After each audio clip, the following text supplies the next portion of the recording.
रुद्रादित्या वैसवो ये च साध्या विश्वेश्विनो मरुतश्चोपाश्च गन्धर्वयक्षासुरसिद्धसङ्घा वीक्षन्ते त्वां विस्मिताश्च सर्वे।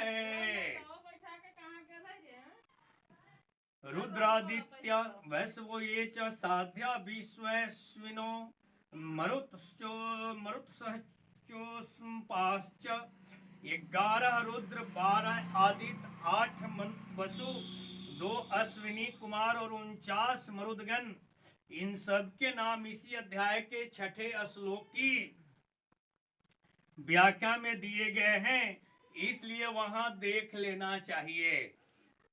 मन अनुमंता प्राण नर यान चिति है नय हंस नारायण प्रभु और विभु, यह 12 साध्य हैं।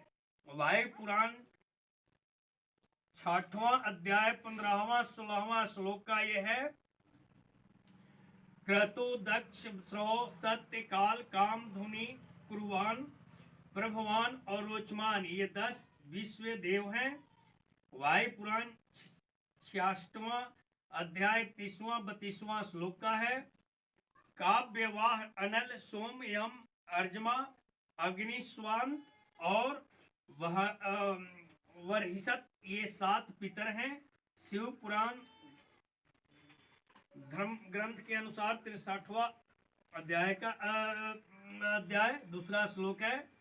उष्म अर्थात गर्म अन्न खाने के कारण पितरों का नाम उष्मपा है। गंधर्व यक्षासुर सिद्ध संघा, कश्यप जी की पत्नी मुनि और प्राधा से तथा अरिष्टा से गंधर्वों की उत्पत्ति हुई है। गंधर्व लोग राग रागनियों की विद्या में बड़े चतुर हैं, ये स्वर्ग लोक के गायक हैं। कश्यप जी की पत्नी खसा से यक्षों की उत्पत्ति हुई है। देवताओं के विरोधी दैत्यों दानव और राक्षसों को असुर कहते हैं, कपिल आदि को सिद्ध कहते हैं। वीक्षन्ते त्वाम विस्मिताश्च सर्वे, उपर्युक्त सभी देवता पितर गंधर्व यक्ष आदि चकित होकर आपको देख रहे हैं। ये सभी देवता आदि विराट रूप के ही अंग हैं। रुद्र आदित्य वसु साध्यगण विश्व देव आदि सबके सब एक भगवान के समग्र रूप के ही अंग हैं। अतः देखने वाले और दिखने वाले सभी एक परमात्मा ही है। बोलिए प्रेम से कृष्ण भगवान माता राधा सतमाना की जय। रूपम महते बहुवक्त नेत्रम महाबाहो बहुबाहु रूपादम बहुदरम बहुदंष्ट्राक्रालम दंष्ट्वा दृष्ट्वा लोका प्रव्यथि तास्तथाहम। 15वें से 18वें श्लोक तक 20 रूप में देव रूप का, 19वें से 22वें श्लोक तक उग्र रूप का और 23वें से 30वें श्लोक तक अत्यंत उग्र रूप का वर्णन हुआ है। बहुवक्त नेत्रम, आपके मुख एक दूसरे से नहीं मिलते, कई मुख सौम्य हैं और कई विकराल है। कई मुख छोटे हैं और कई बड़े हैं। ऐसे ही आपके जो नेत्र हैं वे भी सभी एक समान नहीं दिख रहे हैं। कई नेत्र सौम्य हैं और कई विकराल है। कई नेत्र छोटे हैं, कई बड़े हैं, कई लंबे हैं, कई चौड़े हैं, कई गोल हैं, कई टेढ़े हैं, आदि आदि प्रकार से आपकी नेत्रें देखने को मिल रही है। बहुबाहु रूपादम, हाथों की बनावट वर्ण आकृति और उनके कार्य विलक्षण विलक्षण है। जंघाएं विचित्र विचित्र है और चरण भी तरह तरह के हैं। बहुदरम, पेट भी एक समान नहीं है, कोई बड़ा कोई छोटा कोई भयंकर आदि कई तरह के हैं।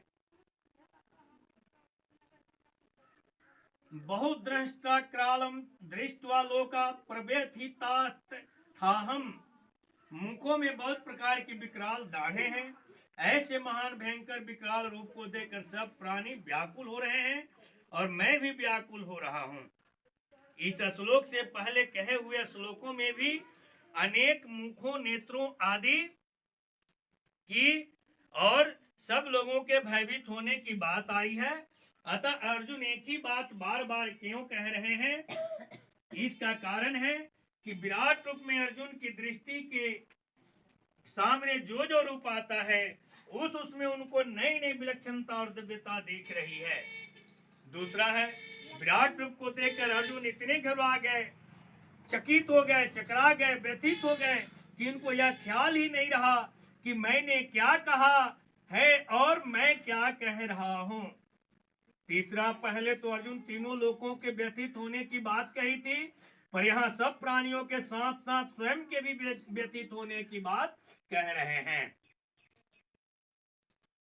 चौथा है, एक बात को बार बार कहना अर्जुन के भयभीत और आश्चर्यचकित होने का चिन्ह है। संसार में देखा भी जाता है कि जिसको भय, हर्ष, शोक, आश्चर्य आदि होते हैं उसके मुख से स्वाभाविक ही किसी शब्द या वाक्य का बार बार उच्चारण हो जाता है। जैसे कोई सांप को देखकर भयभीत होता है तो वह बार बार सांप सांप सांप ऐसा कहता है। कोई सज्जन पुरुष आता है तो हर्ष में भरकर कहते हैं आइए आइए आइए। कोई प्रिय व्यक्ति मर जाता है तो शोकाकुल होकर कहते हैं मैं मारा गया, घर में अंधेरा हो गया। अचानक कोई आफत आ जाती है तो मुख से निकलता है मैं मरा। ऐसे यहाँ विश्व रूप दर्शन में अर्जुन के द्वारा भय और हर्ष के कारण कुछ शब्दों और वाक्यों का बार बार उच्चारण हुआ है। अर्जुन ने भय और हर्ष को स्वीकार भी किया है। अदृष्ट पूर्वम हर्षितो अस्मि दृष्ट्वा भयं च प्रव्यथितं मनो में। तात्पर्य है कि भय, हर्ष, शोक आदि में एक बात को बार बार कहना पुनरुक्ति दोष नहीं माना जाता है। दिखने वाले और देखने वाले, व्यथित करने वाले और व्यथित होने वाले सब प्राणी और स्वयं अर्जुन भी भगवान के विराट रूप के अंतर्गत ही हैं। बोलिए प्रेम से कृष्ण भगवान माता राधा सतभामा रुक्मिणी की जय। नमः